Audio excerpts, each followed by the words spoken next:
Here is a logic gate you have used a billion times, the AND gate. 2 bits go in, 1 bit comes out. But look closely. If the output is 0, what were the inputs? You cannot tell. It could have been 0 and 0, or 0 and 1, or 1 and 0. Information was destroyed. And in 1961, Rolf Landauer proved that erasing a single bit of information must release a tiny, unavoidable puff of heat. Now here is the strange thing about the quantum world. A quantum computer is forbidden from doing this. Every quantum gate must be perfectly reversible. No information can ever be lost. In this episode, we will discover why that single rule forces every quantum gate to be a rotation, and how those rotations become a universal language for computation. So what exactly is a quantum gate? A qubit state is a vector, and the probabilities of all its outcomes must always add up to 1. That means the length of the state vector is always exactly 1.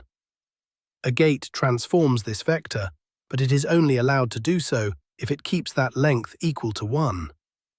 The transformations that preserve length are precisely the unitary matrices.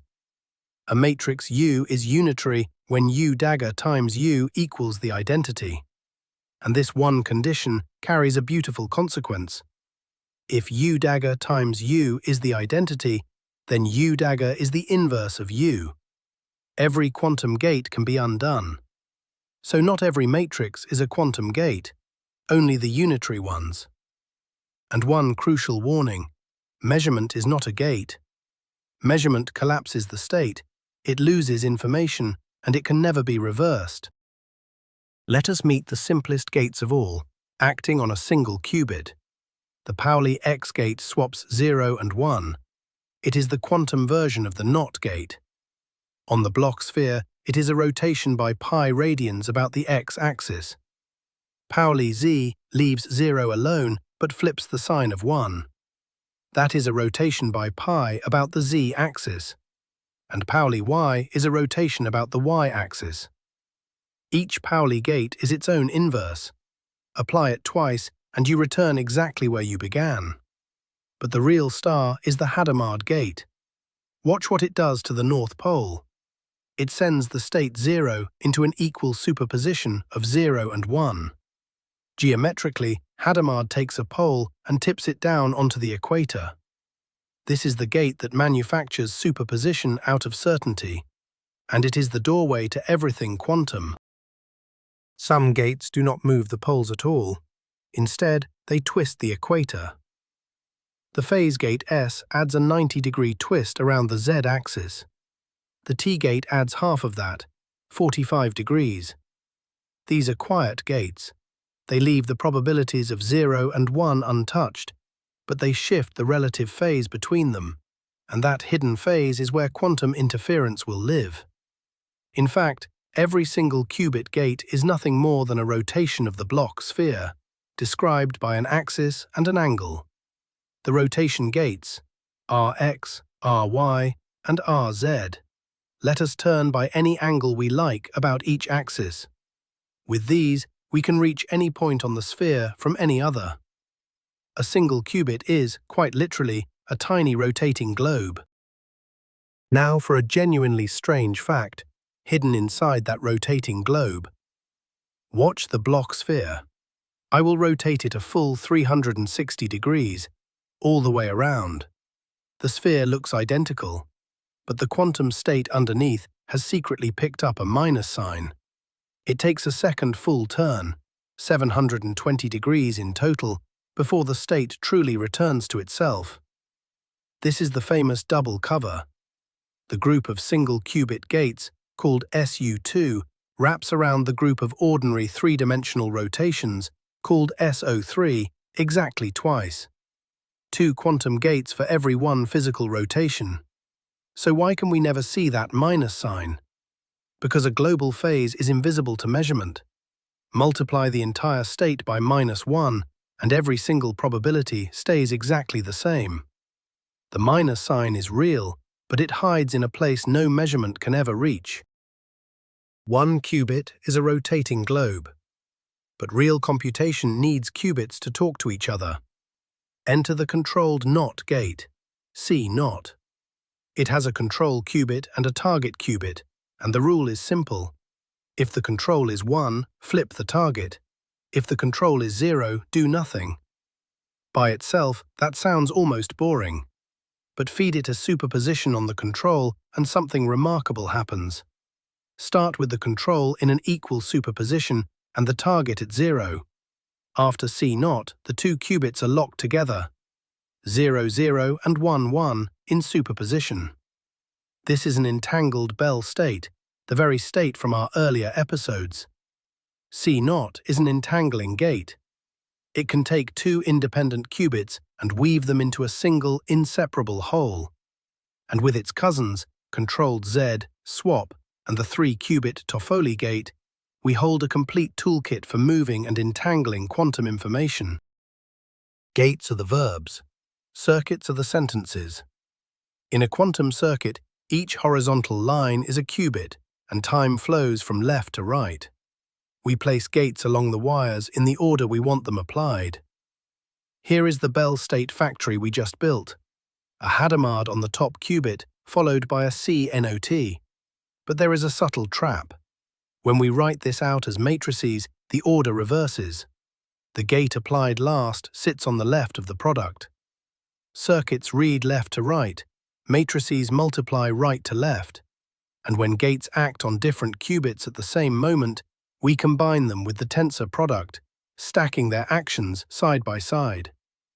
A quantum algorithm is just a carefully choreographed sequence of these unitary steps, arranged so that at the very end, a single measurement is overwhelmingly likely to reveal the answer we were looking for.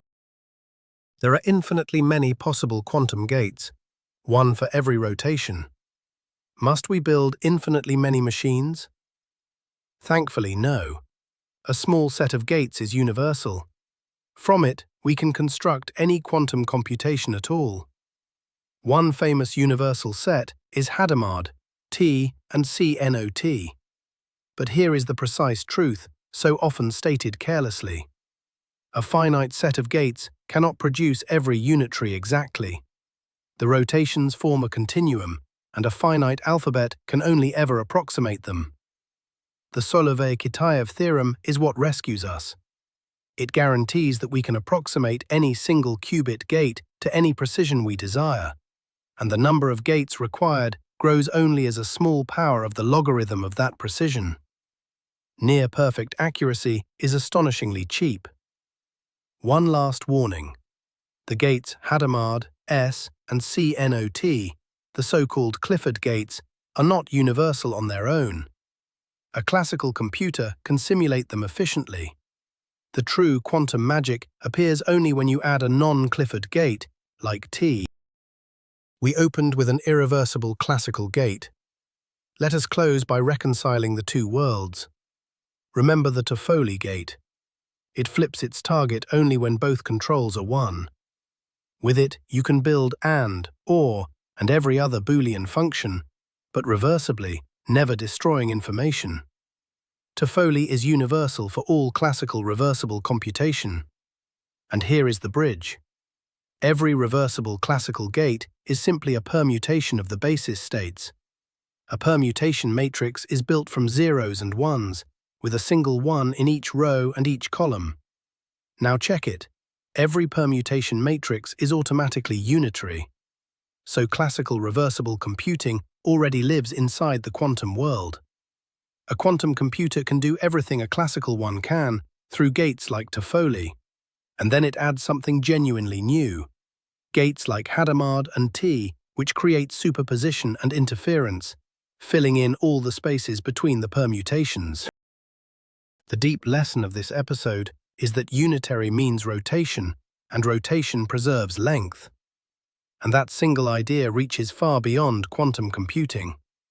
Consider the Fourier transform, the workhorse of all signal processing. When you normalize it correctly, the discrete Fourier transform is a unitary matrix. It does not stretch or shrink a signal, it rotates it into a new basis of frequencies, and you can always rotate straight back. In fact, for a single qubit, The Fourier transform is exactly the Hadamard gate. The same principle surfaces in machine learning, where unitary weight matrices keep gradients from exploding or vanishing inside recurrent networks, and in computer graphics, where the rotations of three-dimensional space are governed by the very same SU2 we met on the Bloch-sphere. Length-preserving transformations are everywhere. Quantum computing simply takes them seriously as the one and only rule of the game.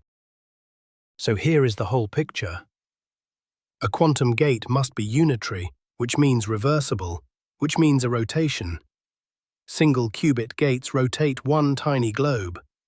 Multi-qubit gates, like CNOT, entangle several at once.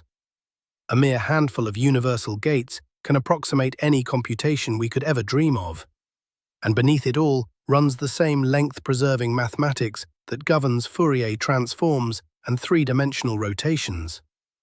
We now hold the verbs and the grammar of quantum computing. Next, we begin writing real sentences, our first true quantum algorithms, where these gates conspire to solve problems that no classical computer can touch efficiently.